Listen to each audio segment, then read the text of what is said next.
Bem, dando sequência, podemos considerar um ponto crucial, que é o xiste, ou a brincadeira, ou a palavra assim, divertida, né?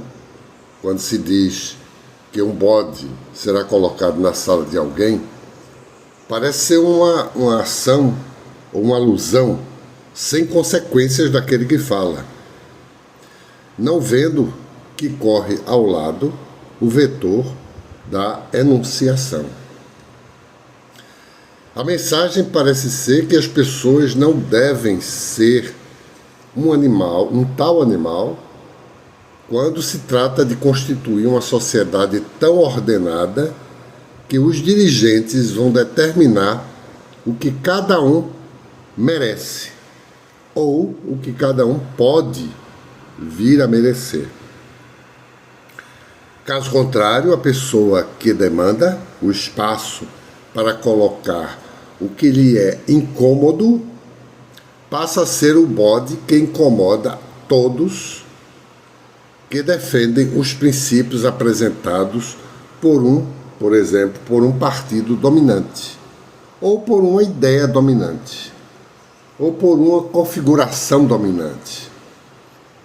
É o que podemos ver, né, acerca da ideia de que há algo secreto que o psicanalítico indica como uma espécie de dominação subjetiva e que o próprio dizer tem relação imediata e na condição de sua estrutura enunciativa sem espaço para algo de natureza esotérica e, consequentemente, entrando numa espécie de gnosiologia, o domínio da gnose, o domínio desse movimento tão múltiplo e tão espalhado na história humana, né? E aí vem a ideia do que significa essa coisa do sofrimento.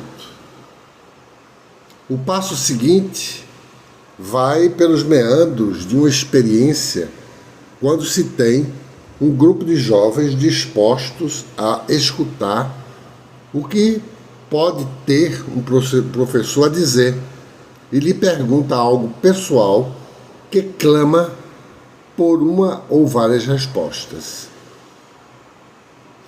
Ao apresentar as linhas iniciais da psicanálise e o que disso pode advir numa perspectiva clínica, uma aluna, há muito tempo atrás, quando eu dava aula, levanta o braço e me pergunta: para que nos serve a descoberta de Freud no sentido da vida das pessoas numa sociedade? Bom, diante de uma pergunta como essa, óbvio que os outros colegas, não sei muito bem porquê, mas possivelmente porque não entendia ou achava que isso não tinha muito significado, começaram a fazer uma espécie de zum, né? É uma espécie de complemento que indagava a ver tantas coisas mais relevantes na sociedade, e aí vem um psicanalista que somente está a serviço de escutar as pessoas. Não devemos nos surpreender, essa coisa de gerar uma espécie de riso no conjunto da sala. Não nos surpreendeu. Somente eu estanquei esse divertimento quando eu disse que essa era uma das perguntas mais relevantes a ser feita sobre o lugar que tem a psicanálise ou a descoberta do psicanalítico que foi formalizado a partir da psicanálise. Então, diferentemente do que vimos acontecer na formação relacionada ao fato do sofrimento não ter lugar na formação das demandas, o que Freud instalou, e aí é que está o grande efeito da descoberta freudiana, o que Freud instalou foi que cada pessoa deverá ser recepcionada naquilo que apresentava os aspectos da necessidade, afirmando que ambicionava uma espécie de além, caindo nas falas de certas contingências, dando espaço para o que se apresenta na esfera do incômodo. Viver só na necessidade é como se fosse assim, bom, você já tem suas necessidades garantidas. Então por que você faz faz pedidos acerca de demandas que falam das contingências da sua vida? Por que as pessoas querem estancar isso? Por que a dominação quer estancar isso nas pessoas? Porque é exatamente falando do sofrimento tido nessas contingências que se dá espaço para que, num determinado lugar na mente da pessoa e, consequentemente, numa espécie de espaço ambiental, se coloque ali o que é incômodo.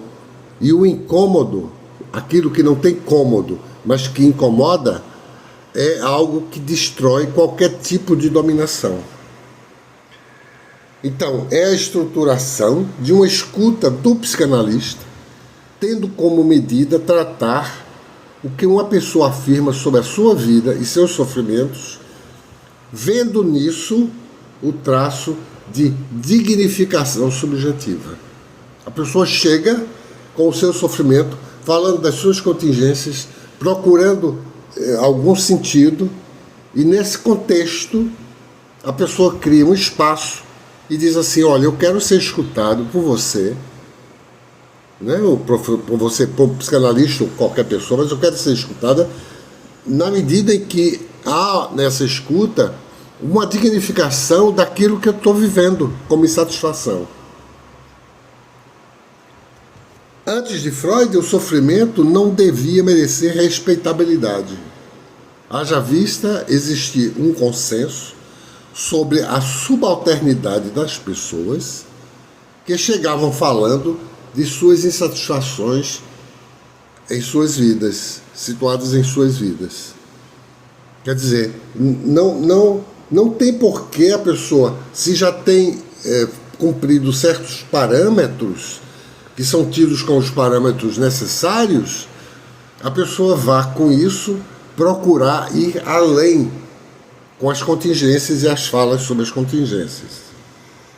Por isso, quando uma pessoa chega à minha sala e diz estar insatisfeita, mesmo declarando que tem uma vida cercada de vários benefícios, eu afirmo que ninguém tem o direito de dizer a ela que não deve sentir tal sofrimento, pois existem outros em pior estado na vida. Não.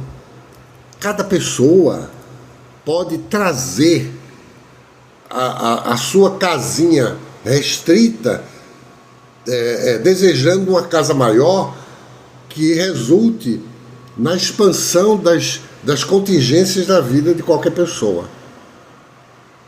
Daí nós vemos o seguinte, que vem aí a ideia de existir uma sociedade ou um tipo de mente que só observa aquilo que se chama de bem comum. E esse bem comum é o que orienta os líderes de partidos dominantes, repudiando as demandas que refletem o sofrimento. Desse modo, indica o lado pessoal que não deve ser matéria de foco para a atenção. O que é ampliado em demasia perde a face do que é o pessoal e empírico e passa a ser constituído pela subalternização do si mesmo em prol do acento dado ao que é diversificado. É a partir do sofrimento que uma pessoa deve ser dignificada, não excluindo tal função, devido ao propósito dado pela ideia de haver um bem maior, na dimensão de um bem comum. Assim, quando a demanda derivada do sofrimento é desmerecida, chegando a criar a ideia de uma pessoa que sofre ser um bode na sala do eixo do bem, surge a formação da superfície de um triângulo, tendo como terceiro ponto o que irá compor como um bem supremo. quando se fala do bem comum, quando se fala do bem maior como eixo, o terceiro ponto para formar a triangulação da superfície, a superfície de um triângulo é exatamente o terceiro ponto, o bem supremo.